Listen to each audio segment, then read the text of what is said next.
Pria ini bernama Eiffel. Dia adalah seorang arsitek terkenal asal Prancis, yang kehebatannya sudah diakui dunia. Hari itu, terlihat Eiffel sedang menerima penghargaan dari Amerika, karena telah berjasa membangun patung Liberty. Selesai acara, Eiffel meluangkan waktu makan di restoran, bersama putrinya yang bernama Claire. Di tengah obrolan, asisten Eiffel bernama Jane datang lalu melaporkan perkembangan terbaru proyek yang sedang mereka kerjakan. Melihat sang ayah sibuk, Claire pun pamit pulang. Setelah makan, Eiffel lanjut kerja. Ketika baru sampai kantor, tiba-tiba ada seorang pria menjual suatu model menara besi hasil karyanya ke Eiffel. Tapi karena tak tertarik, Eiffel langsung masuk ruangan. Di dalam Jane memberitahu kalau warga setempat memprotes proyek pembangunan jembatan mereka. Jika dibiarkan terus, maka izin proyek bisa dicabut. Mendengar masalah itu, Eiffel dapat ide. Ia meminta Jane mengatur janji untuk bertemu jurnalis kenalannya yang bernama Anton. Karena Anton punya banyak relasi, Eiffel yakin dia pasti bisa membantu melobi pemerintah. Malamnya Eiffel bertemu Anton di bar. Sambil berpesta bersama, Eiffel menceritakan masalah proyeknya dan minta bantuan untuk melobi. Pemerintah nggak usah khawatir. Kalau proyek jembatannya berjalan lancar, Anton akan dapat bagian. Mendengar itu, dengan santai, Anton pun bersedia membantu. Esok hari di rumah, Eiffel bersiap-siap menghadiri pertemuan yang sudah Anton atur. Eiffel ini duda, anak 5. 4 anak cowok dan 1 cewek, yaitu si Claire. Setelah siap, Eiffel pun berangkat. Sesampainya di rumah Pak Menteri, Eiffel berkenalan dengan para pejabat. Namun waktu melihat istri Anton yang bernama Adrien, ekspresi Eiffel langsung berubah. Ternyata wanita itu adalah mantan kekasihnya. Selama makan-makan, Eiffel terus memandangi Adrien. Di tengah acara, Pak Menteri bilang kalau dia berencana mengadakan kompetisi untuk pembangunan monumen Prancis. Nantinya, semua arsitek di seluruh penjuru Prancis akan berlomba-lomba membuat desain terbaik mereka. Pak Menteri berharap Eiffel juga mau ikut memberikan ide briliannya, seperti saat membangun monumen patung Liberty di Amerika.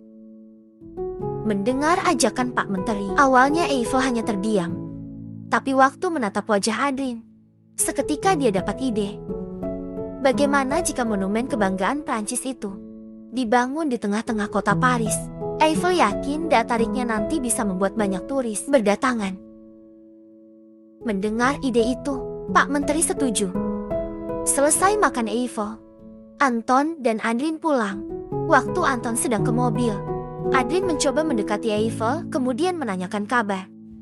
Namun Eiffel terlihat dingin, bahkan tak mau menatap mata Adrien. Sebelum berpisah, Eiffel berkata, semoga mereka berdua tak pernah bertemu lagi. Adrien pun sedih, lalu pulang bersama suaminya. Paginya saat baru sampai kantor, Jane kaget melihat Eiffel menginap di kantor semalaman.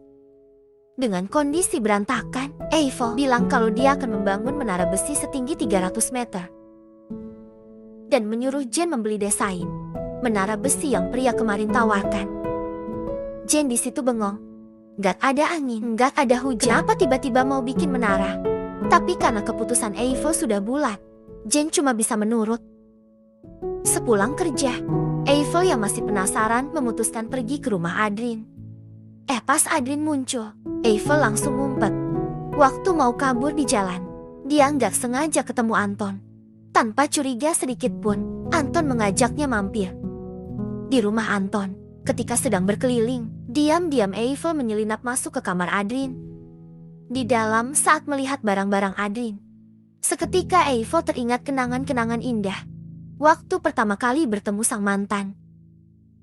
Hari itu Eiffel sedang pergi ke rumah investor untuk meminta tambahan dana proyek. Namun karena sudah jam makan siang, sebelum membahas proyek, si investor mengajak Eiffel makan bersama terlebih dahulu. Saat sedang makan, semua orang tertawa mendengar cerita Eiffel. Di sana ada Adrien yang juga ikut makan. Ternyata dia adalah putrinya si investor. Melihat kecantikan Adrien, Eiffel langsung jatuh hati pada pandangan pertama. Waktu mau pulang, Adrien mengantarkan ke pintu depan karena kesenangan. Eiffel tak bisa menahan senyumnya. Ketika sedang asyik mengenang masa lalu, mendadak Anton masuk menegur. Dengan panik Eiffel bilang kalau tadi dia cuma kesasar. Setelah kembali ke kantor, hati Eiffel masih terus berbunga-bunga. Seakan seperti sedang jatuh cinta untuk kedua kalinya. Dan dia jadi makin semangat mengerjakan proyek menaranya.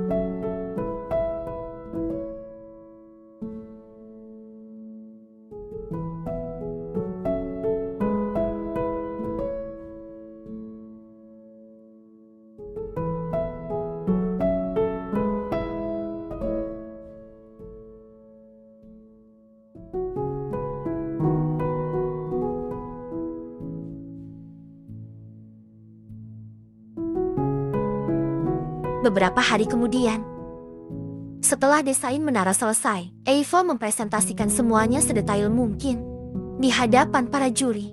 Ia juga mengajak juri ke suatu ruangan khusus untuk menunjukkan kalau menara ciptaannya nanti tahan cuaca ekstrim.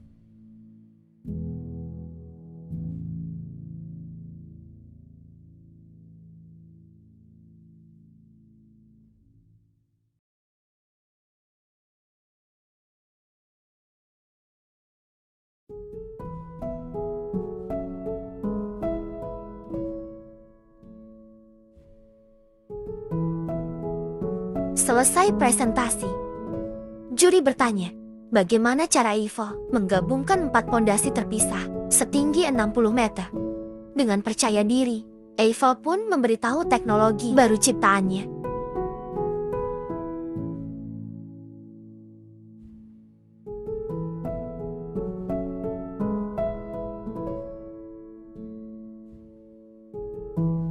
Setelah melalui proses penilaian selama berminggu-minggu, akhirnya tibalah di hari penentuan. Di acara itu, para peserta memamerkan hasil karya mereka. Anton juga datang bersama Adrien untuk mendukung Eiffel. Ketika semua sedang berkumpul menunggu hasil keputusan, diam-diam Adrien mendekat dan menggandeng tangan Eiffel. Tak lama kemudian, juri mengumumkan bahwa Eiffel terpilih menjadi pemenang kontes. Seluruh tamu yang hadir pun bertepuk tangan, memberi selamat. Namun dari kejauhan, Anton tak sengaja memergoki Adrien dan Eiffel.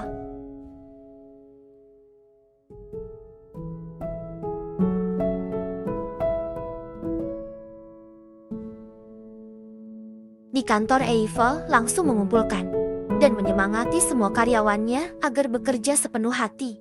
Karena nanti proyek menara ini akan jadi mahakarya dan akan selalu dikenang oleh anak cucu mereka sebagai menara kebanggaan Prancis. Selesai briefing, tanpa membuang-buang waktu, dengan penuh semangat mereka mulai bekerja.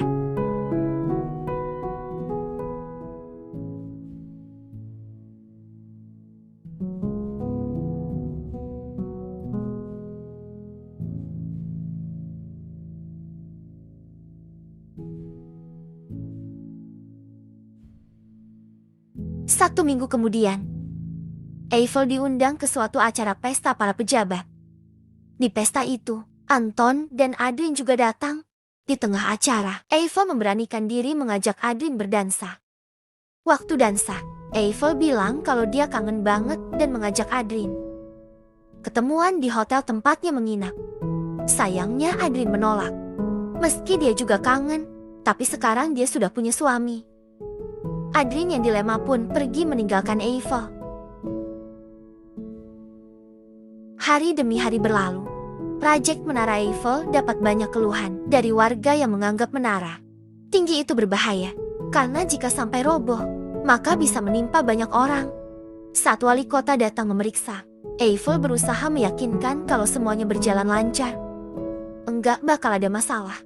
Pas lagi ngobrol, wali kota panik kenapa air tanah tiba-tiba naik. Dengan sigap, Eiffel segera membuka pipa udara untuk menekan airnya.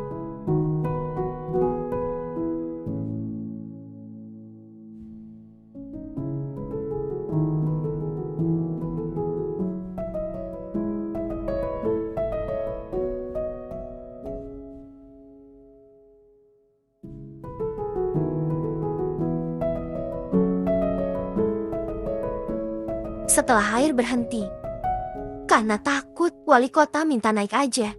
Di atas para wartawan menghujani pertanyaan. Sambil jaga image, wali kota bilang kalau proyeknya aman terkendali. Eiffel pun nyengir. Keesokan harinya, protes memuncak. Warga demo menuntut proyek dihentikan. Eiffel juga menerima banyak sekali surat hujatan. Karena ketakutan, pekerja proyek bahkan sampai tak berani bekerja. Mendengar itu, Eiffel lalu bersiap-siap pergi sambil menyuruh Jen mengulur waktu sampai pondasi menara selesai. Dia yakin mereka pasti bisa melewati masalah ini.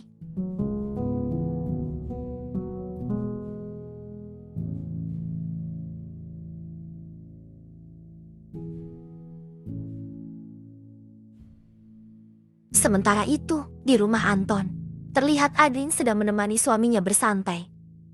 Namun semenjak kejadian waktu itu, kini sikap Anton jadi dingin dan sering cuek. Melihat perubahan sikap suaminya, Adrien mulai merasa takut. Ia takut jangan-jangan Anton sudah tahu tentang masa lalunya dengan Eiffel. Di tengah kecanggungan, Adrien tak sengaja membaca berita soal Eiffel di halaman depan koran Anton. Setelah Anton pergi, diam-diam Adrien masuk ke ruang kerja suaminya, lalu mencari koran tadi. Saat membaca berita korannya, Adrien sangat syok. Di sisi lain, terlihat Anton sedang mengantar Eiffel naik mobilnya. Di jalan, Eiffel curhat soal masalah proyek. Dia pusing kenapa sekarang proyeknya jadi dapat banyak sekali hambatan, dari mulai para warga yang terus-menerus protes, hingga wartawan yang selalu menjelek-jelekannya di media. Jika dibiarkan terus, Eiffel takut investor akan berhenti mendanai proyeknya. Di tengah obrolan, mendadak mobil mogok. Ketika Eiffel sedang membantu menyalakan mesin, dia merasa ada yang aneh dengan tatapan Anton. Bener aja saat mesin mobil nyala, Anton langsung tancap gas pergi meninggalkannya. Eiffel pun istighfar. Sesampainya di proyek, Eiffel bingung kenapa tak ada yang bekerja. Jen memberitahu kalau sekarang semua mogok kerja dan minta naik gaji. Mendengar itu, Eiffel makin frustasi, lalu menyuruh Jen pergi. Waktu sedang sendirian, ingatan masa lalu Eiffel kembali muncul. Kenangan masa lalu ketika Adrien pergi, meninggalkannya tanpa kabar. Hari itu setelah proyeknya selesai, Eiffel bingung kenapa Adrien dan ayahnya tak datang di acara peresmian. Karena khawatir, dia lalu bergegas ke rumah Adrien. Sesampainya di sana, terlihat ayah Adrien sudah bersiap-siap ingin pindah rumah.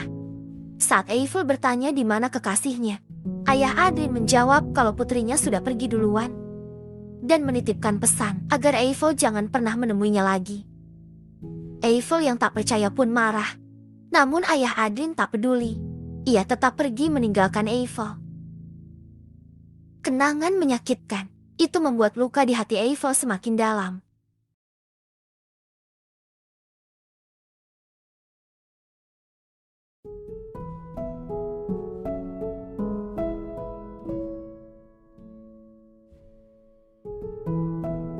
Sore hari, tanpa sepengetahuan Anton, Adrien pergi ke hotel tempat Eiffel menginap. Melihat kedatangan Adrien, Eiffel meluapkan seluruh kekecewaannya. Selama 20 tahun menghilang, kenapa Adrien baru muncul sekarang? Mendengar itu, Adrien pun berusaha menjelaskan kisah sebenarnya. Kenapa dia meninggalkan Eiffel? Dulu sehari sebelum Eiffel datang, Adrien meminta restu ke ayah. Tapi ayah dan ibu tak setuju. Mereka berkata bahwa Eiffel tak layak jadi menantu mereka. Lebih baik Adrien mencari laki-laki lain yang lebih kaya. Karena kecewa hubungannya tak direstui, Adrien nekat kabur dari rumah.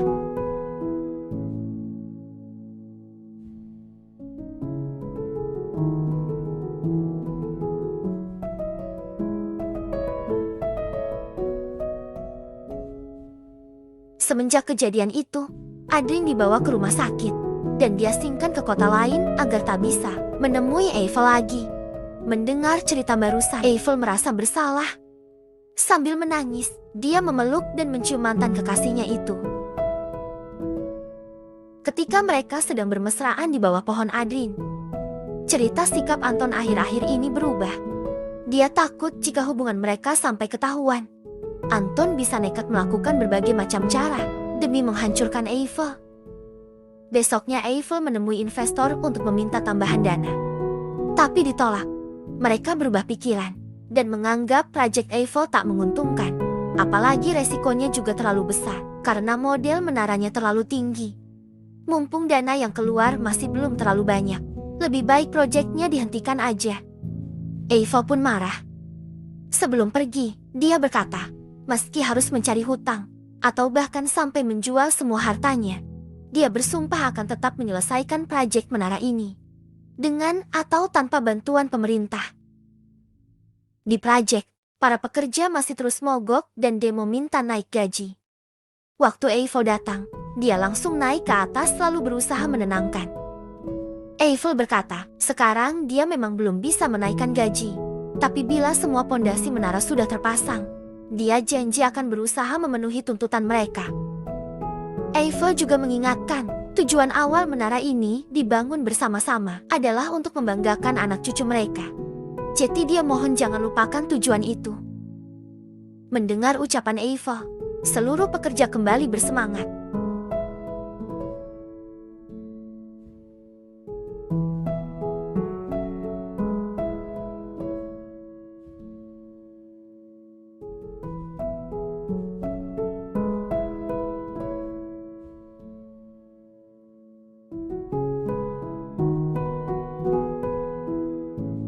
Beberapa bulan kemudian, keempat pondasi telah selesai dibangun. Dan sekarang saatnya menggabungkan semua pondasi jadi satu. Hari itu, suasana terasa sangat menegangkan. Ketika paku pertama ingin dipasang, ternyata posisinya terlalu tinggi 3 cm. Dengan pengeras suara, Eiffel memerintahkan orang di bawah untuk menurunkan ketinggian namun, waktu ingin dicoba lagi, ternyata sekarang malah terlalu rendah. 16 mm. Eiffel pun menyuruh menaikkan sedikit. Lalu coba lagi. Setelah beberapa kali mengatur ketinggian, akhirnya posisinya pas.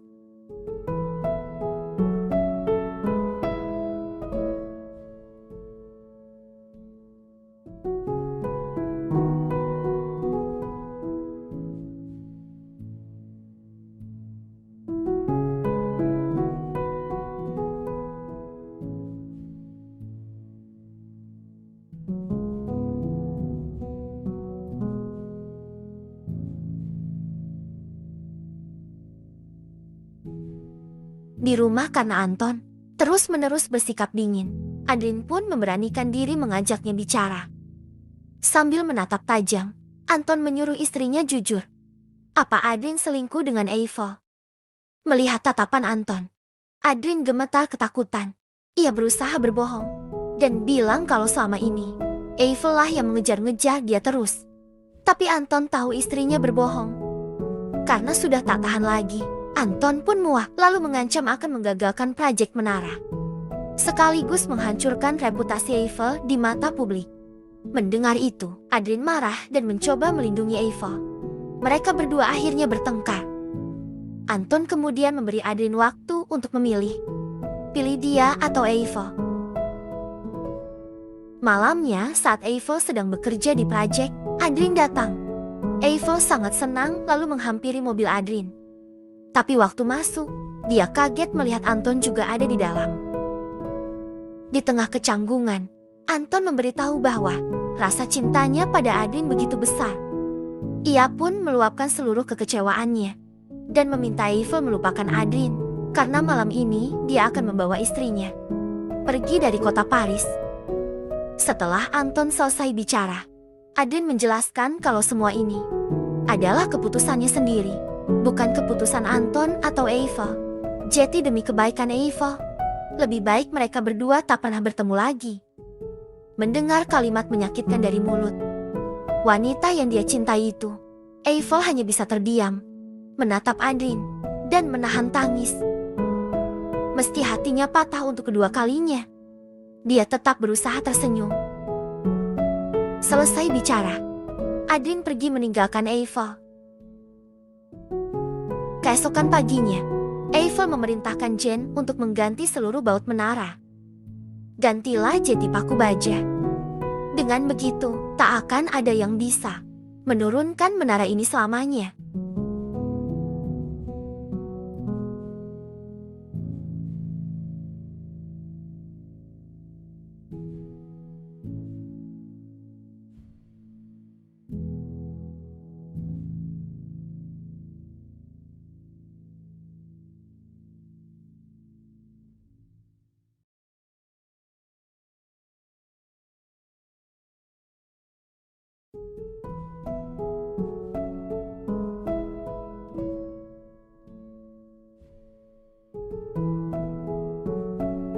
Dua tahun kemudian menara mahakarya Eiffel akhirnya selesai dibangun dan telah berdiri sempurna. Di hari peresmiannya, para pejabat serta masyarakat kota Paris berbondong-bondong hadir menyaksikan momen bersejarah itu. Kini semua protes dan hujatan telah berubah menjadi tepuk tangan keberhasilan. Di tengah kemeriahan, dari kejauhan, Adrien datang. Adrien hanya bisa menangis terharu. Meski kisah cinta mereka harus terpisah oleh takdir, namun dia tetap bahagia melihat Eiffel berhasil mewujudkan mimpinya. Dan film pun selesai. Jangan lupa like, komen, share dan subscribe ya. Dan aktifkan lonceng notifikasinya agar kalian selalu mendapatkan notif video terbaru dari Mimin. Mimin pamit dan selamat beristirahat.